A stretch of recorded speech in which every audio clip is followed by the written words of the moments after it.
Welcome to today's episode of People and Strategy. We are recording live from the Executive Network Visionaries Summit. I'm your host, Mo Fatalbab, President of International Facilitators Organization. People and Strategy is a podcast from the SHRM Executive Network, the premier network of executives in the field of human resources. Each week, we bring you in-depth conversations with the country's top HR executives and thought leaders. For today's conversation, I'm excited to be joined by Brian Dickens, CHRO of the University of Tennessee System. Welcome, Brian. Thank you, Mo. Glad to be here. Great to have you with us, and also as a longtime member, perhaps one of the original members of the Executive Network. Yes, sir. Welcome. Thank you. So, Brian, tell us about your career journey and what brought you to the field of HR. Oh, wow, that's a long, torrid story. I don't know that you have time for that today, but I started my career in higher education right out of undergrad. I started as an RA and then matriculated through student services. And one day I got a call from the president of the institution and said, "I need you to do me a favor and take a job." So I did.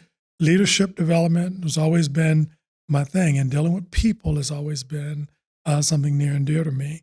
And so I started focusing educationally on people dynamics and working with people. And that sort of segued me away from being, originally I wanted to be a veterinarian, a medical doctor, all of those kinds of things.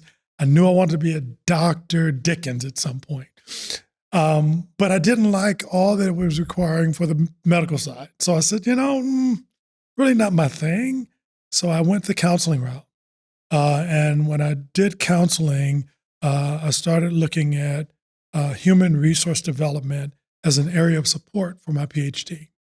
That's what catapulted me into the work of human resources by design. So I've been in this field now for let's go beyond that. I won't tell you the exact number of years, but a lot of years in higher education and especially with an HR focus.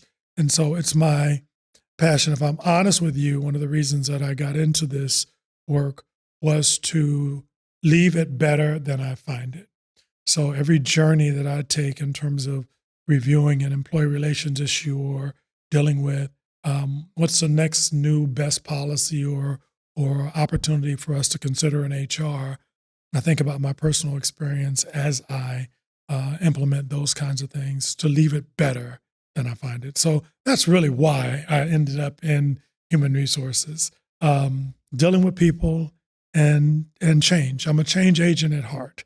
And so I like to again, leave it better. And I'm just curious, you said developing people is near and dear to my heart. Tell us more about that. What made that so meaningful for you? Well, I think, part of my personal journey has always been, I've always been asked the question, are you on purpose, right? And so when you think about the roles that we have in any organization, in any job, are you using your natural gifts and talents to truly positively impact whatever you've been given stewardship over? And so I think when I look at colleagues of mine, I think about my own professional journey, professional development journey, but I also think about the idea of if I'm the only one developing in any organization I'm working in, then something's wrong. I am not truly leading and or modeling and or making it better or leaving it better than I find it if I'm the only one growing. So I make it a standard foundational cornerstone of who I am as a professional to pour into others and give them the resources as well as the access to being able to truly develop themselves as well. So I always ask people, where do you want to be in 5 years? What does tomorrow look like? Forget about today. What are we looking at futuristically? So keeping a future focus on things, that's why it's near and dear to me. And the idea of all boats rise on a rising tide, or Yes. boats rise together. Yes. That's really my mantra, my thinking around how to do this. There's an abundance mentality that comes with my thinking around that. Right? It's enough for everybody. So let's spread that wealth and make sure people are developing properly here. There's more than enough for everybody. More than enough. More Yeah. than enough. Yeah. Yeah. Yeah. So what is your vision for yourself 5 years from now? Oh God, retirement. Segueing. Mo, I also live by this premise. I don't look for jobs, right? I don't seek employment opportunities. I typically, well, and I shouldn't say that in such a broad stroke. I go where I'm called, if that makes sense.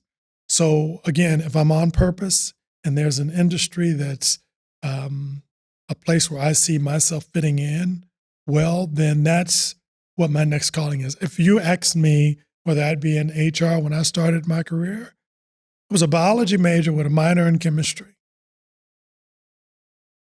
I'm also a vocalist. I love to sing. Ah, I've recorded with Motown. okay. That's another track. I think we're having the wrong conversation. Right, exactly, right.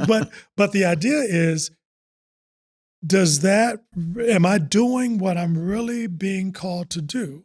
Yeah. And so when organizations or someone that I've come in contact with understand who I am as a professional, that's often how doors are open for other opportunities. So in 5 years, who knows what that might look like? You could be back in Motown. Could be back. Well, I don't know about Motown, but it could be back somewhere, right?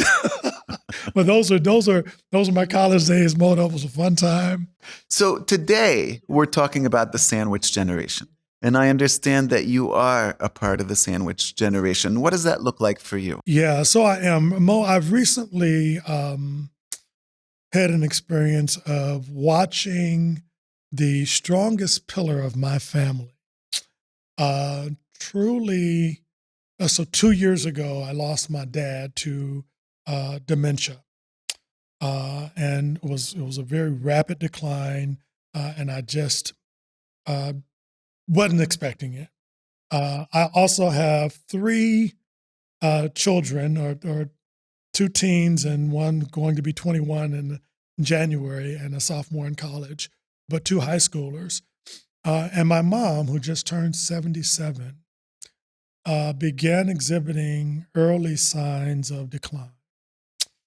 And what I have walked into in this stage in my life as a 55-year-old in the workforce and a senior executive at an institution, I'm challenged right now in the last 2 months with caring for my mom and doing college visits for my sons, right? So this whole notion of sandwich generations of people who are in the workforce between the ages of, I think, 35 to 64 or something like that, with the idea of at least caring for one parent who is an elder care or aging parent and young children in the home or teenagers. So they call that the sandwich generation. I was having an interesting conversation today, Mo, and someone described it this way. She said, I have been in this space so long, and sometimes the pressures become so great that I describe it as a panini generation. The sandwiches that are pressed. Squeezed, yeah, yes, right. Yeah, they're yes. pressed. Yeah. Because you've got the tensions of the younger and the elder that are sometimes just so diametrically opposed in terms of needs, right? And both, when you think about it from a physical perspective as well as a emotional perspective. 2 different spectrums when you talk about the sandwich generation, and then not to mention the need for self-care that also accompanies that. So, and then the financial toll. That's a whole nother conversation around what sandwich generation or people who are in this generation are experiencing. And it can be a very, very tough space to navigate. I was looking at an interesting stat. I was preparing for this conversation, and Pew Research Center suggested that right now there's about 54% of the entire workforce right now that are falling in this space of sandwich generation. But they suspect that there is about 53 million people who are American caregivers right now today. That's 20% up from 5 years ago. we expect by 2035 or so, or 2034, that we're going to have more people over the age of 65 than we do people who are under the age of 18. Mm-hmm. What does that mean?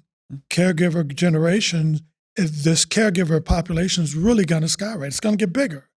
And so it begs the question of, okay, now what are we doing about that? And how are we attending to that from an HR perspective, right? Or even from an American workforce perspective. And how do we understand the plight of this particular generation dealing with those numbers? So it's pretty astronomical, I think, when you think about it from that perspective. It's a lot of folk.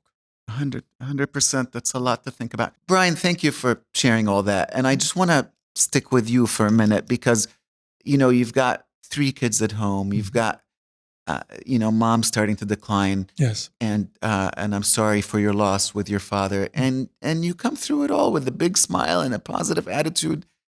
My question is, what do you do to take care of yourself? And how do you balance it all? So, Mo, what's important to me personally, so I'm going to go to a space. I am a spiritually grounded person. And so my solace comes from, again, purpose and a connection to a higher power at work, right? And so my question that I get up with every day going to work or dealing with both extremes, my teenagers or my mom, why are you here, Brian? Right? What vessel are you put here for? And so am I being used in that regard? And so I think it's a personal commitment for me. And if I can be that bright light and glimmer of hope, and remember, I'm also modeling for my children what this might look like for me when I get to another stage in life, right? I think back also to my mom's journey.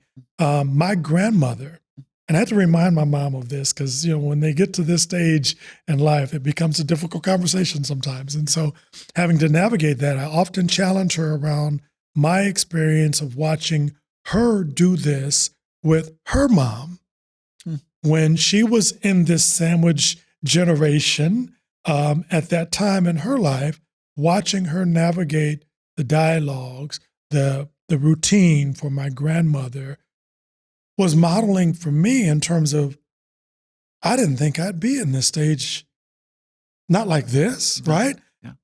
But when I think back in my memory bank of, oh God, I remember this, it was really helpful for me to draw on those experiences and inform what I'm doing currently with my own mom. So I say that to say, what keeps me grounded for my self-care is I get balance. I get networks. I get folk who are sharing a similar experience to talk to. I do bi-weekly massage. I do what I need to do to take care of me and my mental sanity, right? And so, but I also know that it still must go on, whatever that is. And so then when you see me smile, when you see me keep moving, it's because I know that I'm on purpose doing what I'm intended to be doing in this space right now for both my teens and my mom. So that sandwich, sometimes it does feel like a panini press, but sometimes it also feels like an open face sandwich. It's an opportunity to eat well, right? And so I think about it from that perspective, Mo, and it keeps me going. And to know that it won't be done until it's done, right? Mm-hmm, mm-hmm. So, and from the perspective of the multi-generational trend that you've just described, it's really very different than what a lot of people are doing these days with going to elderly care and so forth. Right. How did you come to the decision to do it at home and to take care of your mother directly instead of elderly care? Is it simply what was modeled for you? So I think it was what was modeled for me, but I also think it's not a defining decision point for me. I think it's a continuum, right? And so as long as I can do what I can do to manage my mom's care personally, culturally, that's how I've been raised and what is important to me to make sure that I can ensure the appropriate care where she is in this stage. There becomes a point in time, Mo, in everyone's decision point, and my mom's included with her own mom, of when you can continue to do that for your own sanity and when it becomes too much and you have to have additional care to support people in that space. So I don't think I think I'm at a point in time right now in my journey that suggested this is the right thing to do. Can I say that this is where we will be 5, 10 years from now? I don't know. It depends on what stage she is and where my kids are at that point, right? Now, beautiful piece about the kids is that when they get to a certain age, 18, 21, they're kind of doing their own thing, right? And so I don't have that sandwich anymore. It becomes more of that open face where I'm dealing with one side of it. But this is a really interesting period of time right now. And you think about the work balance, work caregiver balance proposition that also exists. So because she's at home, it presents additional challenges for me versus being in a care facility, right? Where the 24-hour care may be at hand. So things come to place like flexibility, right? Do I have the support of my leadership? Am I still as productive as I with all the distractions that are happening in my life right now? So I think those are all important considerations. The challenge for me is I look at our current policies and I wonder, all right, so we got parental leave. What does that really cover? Covers the birth of a child, covers the adoption of children, but there's no mention of elder care. That's a place where I think a wide open door opportunity is for us as HR professionals to really think about what do our policies really need to look like moving forward to support people who are in this space in their lives, right? So I challenge all of us who are in this seat as a CHRO or an HR professional to think about, have you done anything to look at what services do you offer that support this population? Flexible work we learned because of COVID. That was an interesting period of time. We can do a lot more remotely. Same thing in terms of how do we support people in this journey and in the workplace? And so I think that's part of the challenge and the conversation for me personally. So that decision point around when the time is right to move to a different facility, I don't know when that will be, but I think it's a very individualized conversation. Whether you've got siblings that can help in this process or not, how do you become the stucky, if you will, or the responsible one to do it? Versus, so the family dynamics are also very important for sandwich generations. And if you are the only child, imagine the magnitude of the pressure there when there is no other relief valve. So, that's a big mouthful that we're talking about here in terms of that decision point. But it's all over the map, Mo. I couldn't imagine right now signing off and saying, while I'm capable, putting her in some sort of facility. It just wouldn't be culturally or personally the right move, if that makes sense. Yeah.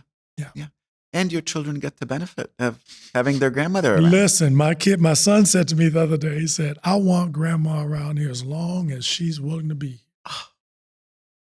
Now, couple that with every day, my mom is asking me, now, when am I going home? Right? I mean, that's the dynamic you're dealing with. Yeah. And not remembering that you're kind of at home. No. Yeah. So it's all over the spectrum. Yeah. Yeah. So according to SHRM's Care and Careers report, nearly 1 in 4 caregivers surveyed reported being in that sandwich generation, ages 35 to 64. And according to you and the Pew Research, that number is only growing. So why is it so important to support these workers? Well, again, I think, when you think about engagement, when you think about retention, productivity in the workplace, if your employees are distracted, what likelihood are they going to be as effective as they can be for you with whatever responsibilities they have?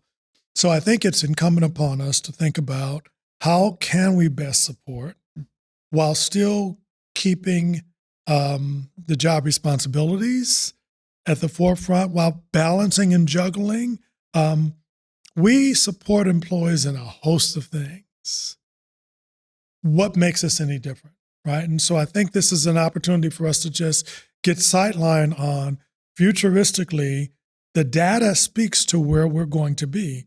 And if this population is getting bigger, that means we got to really think about how do we serve this population in a meaningful way to keep them as productive and as engaged as possible for what we need from the workplace. So I think it's a hard conversation to have, but such an easy proposition to make around what we can do.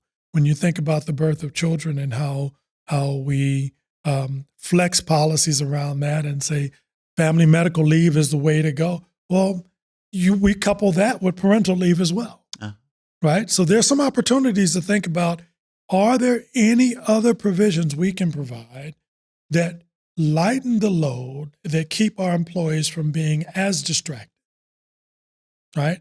So I think that's really the conversation. How do we support folk and still get the job done and keep them viable? So one of the other challenges, and perhaps one you went through yourself with the loss of your father, is the whole cycle from grief to acceptance. Oh, absolutely. How did you go through that, and what support did you have? So, I think there are two stages.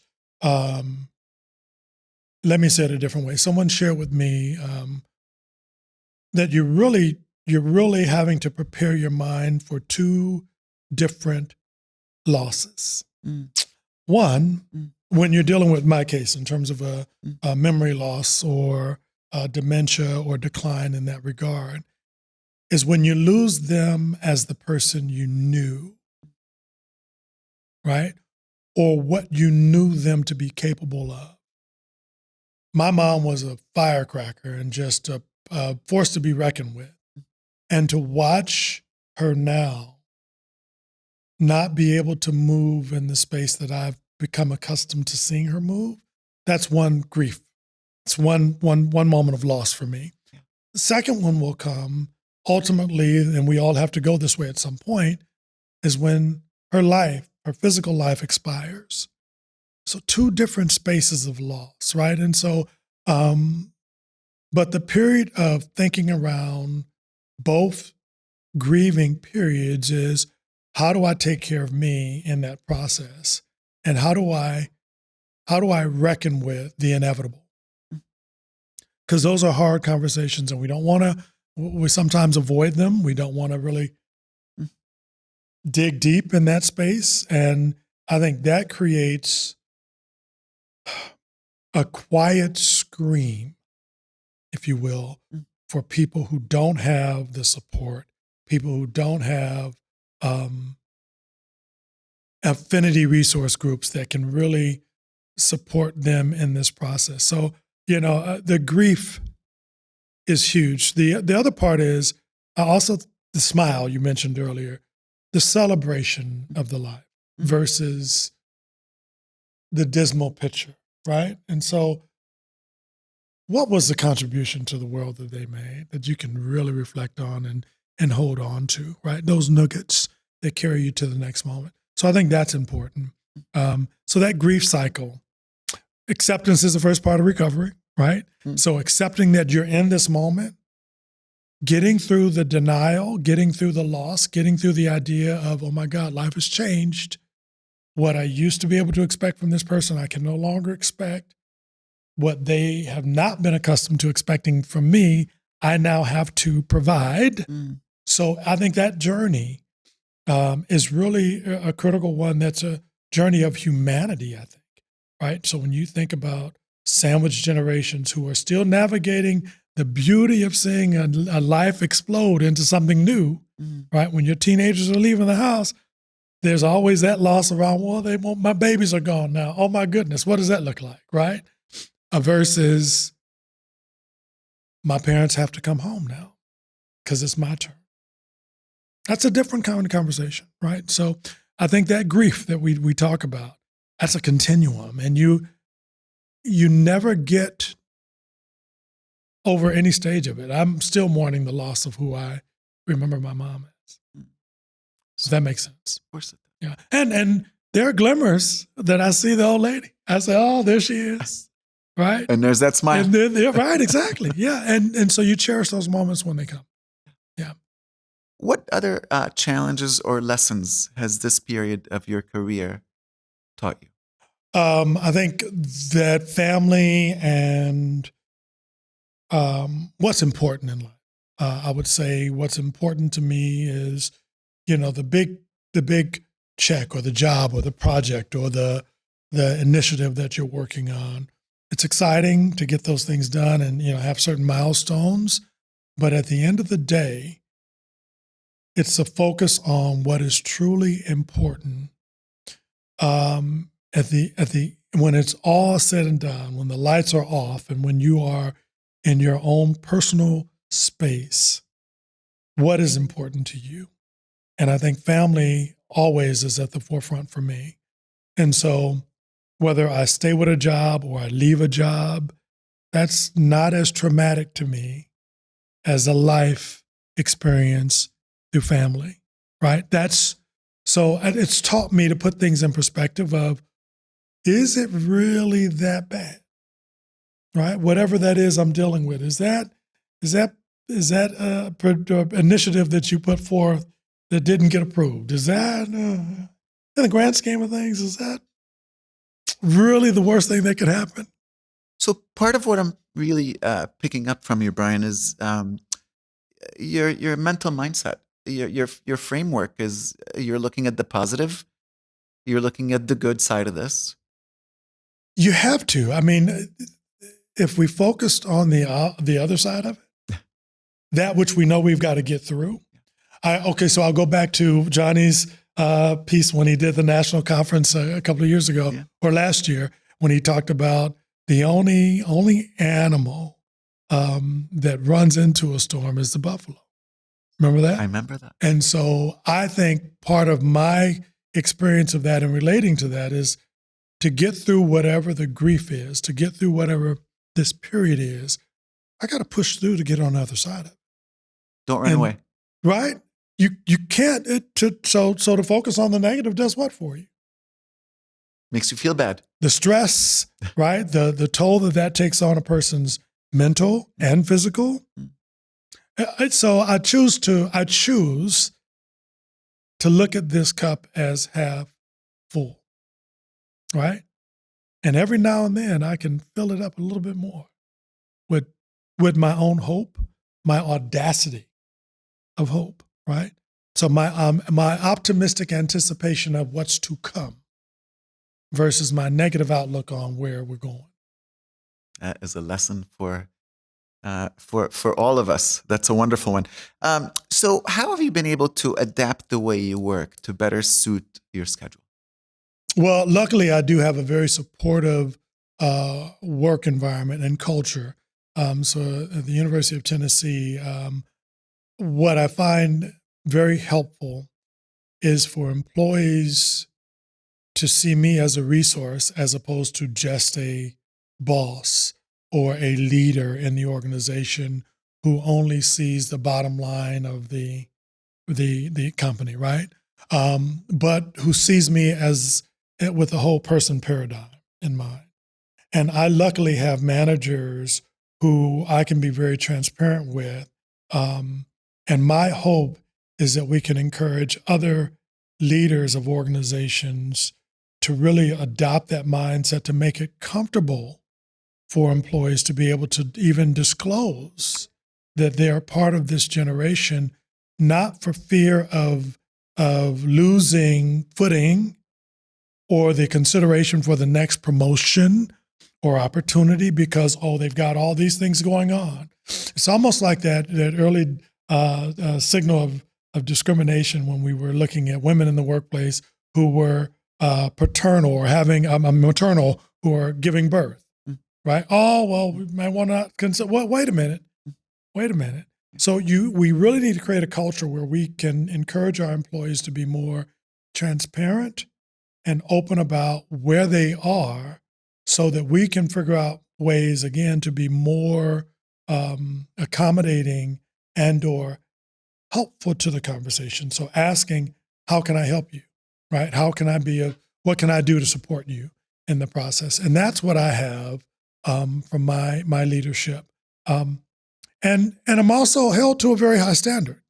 So I don't want to minimize my responsibility for the job I've got to do, but knowing that people that I work with see me as an individual first, and then my role and why I'm hired and what I'm there to do.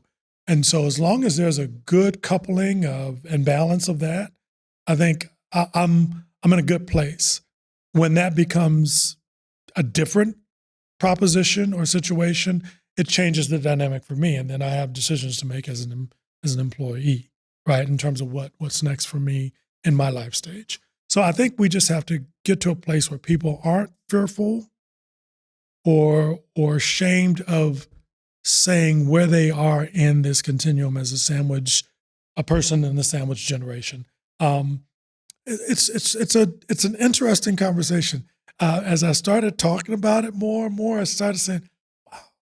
I mentioned it. We were doing lunch earlier in another group of ENX folk who are just here ready for the conference. And we were sitting there and I mentioned what I was getting ready to do. And they said, oh my God, if you only knew my journey. Been there, done that. In the process of it now, a colleague who just lost her mom. I mean, all of the continuums of where are people right now in this space. These are the folk that work for us every day.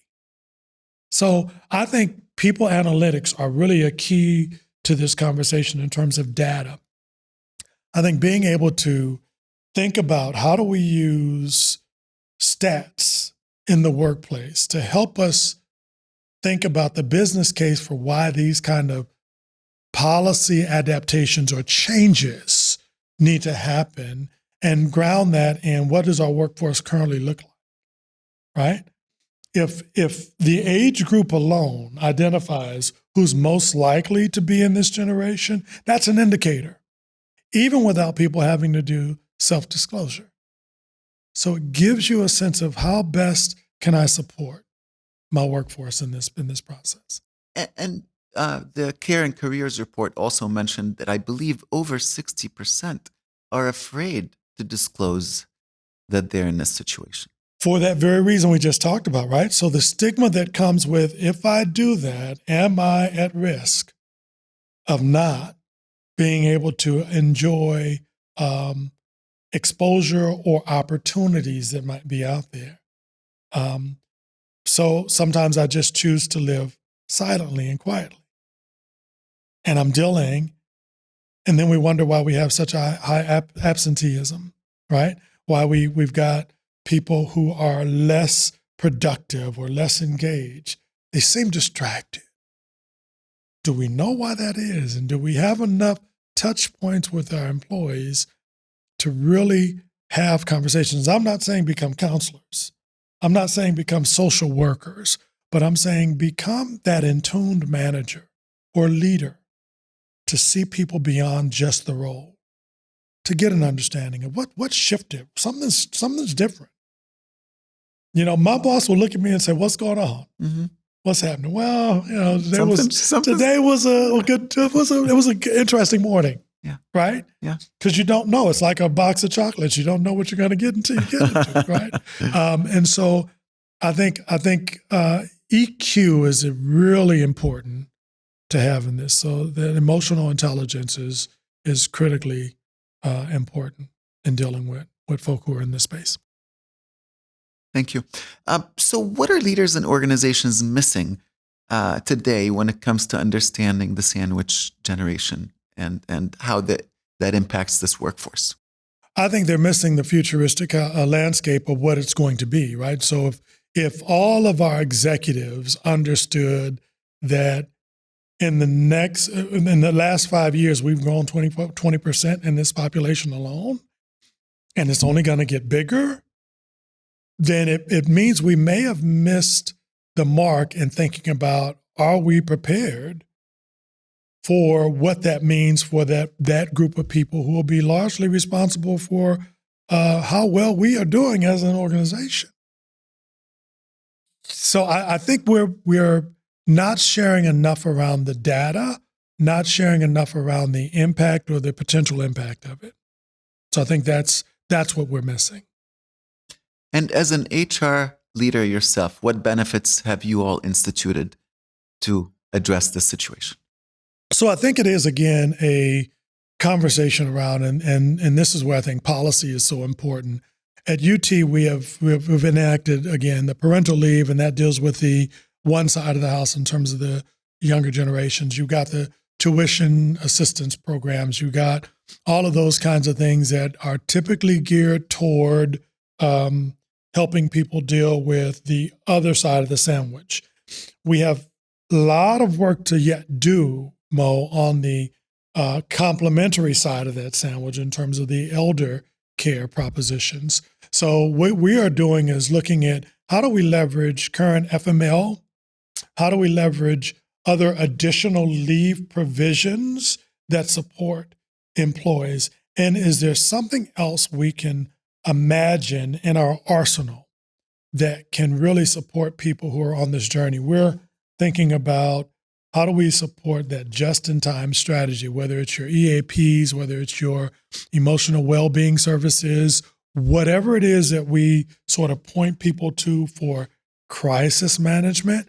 I think we're missing that layer of in-between where it's not quite a clinical issue and it's not quite a friend conversation, but rather that in-between of someone being able to truly dig into how do I support a person who might just need to talk for a moment in a moment of anonymity so that they don't have that stigma of somebody I'm being outed in the workplace of my own personal situation. So giving them some sort of cover in that regard. So we're really exploring what other benefits can we add on as supplemental even to our current state-offered benefit programs that can support. And I think this conversation has also helped me reshape my thinking around what's my role in advancing this conversation even further. Yeah.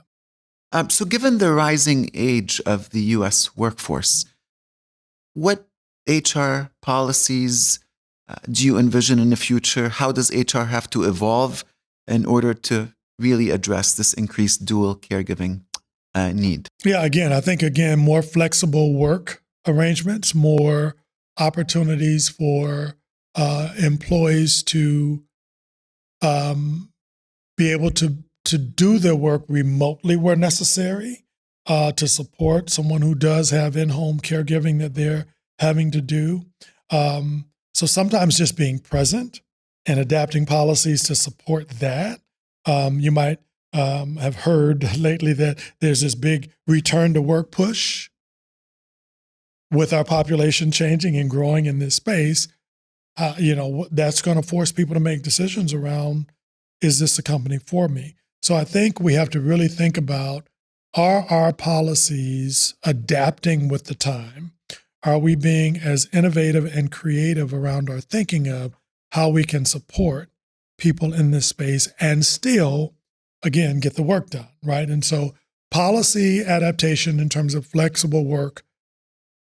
And I think thinking about your leave provisions, thinking about your ability to do out-of-the-box approaches to giving elder care real consideration, right? How many opportunities do we have to create this caregiver toolkit, right? The sandwich generation toolkit that speaks to how do you help students or kids, and then how do you point people to senior memory loss services, right? All those kinds of things that we typically don't tread into.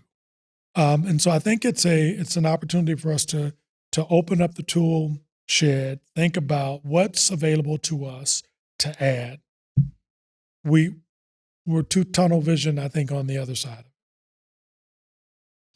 Last question. What is one piece of advice that has shaped your work or personal life? That's a really, really good question. I'm going to go back to the beginning of our conversation. I encourage people to think about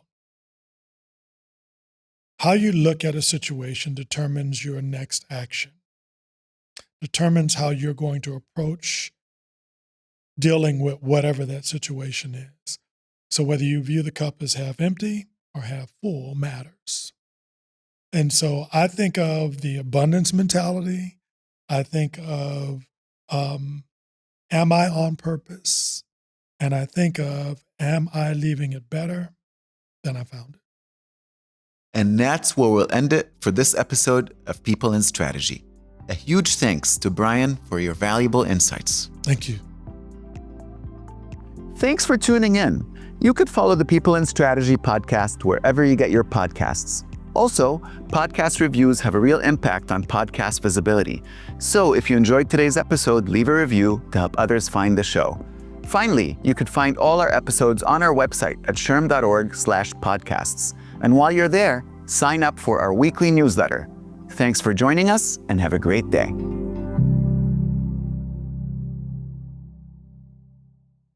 SHRM.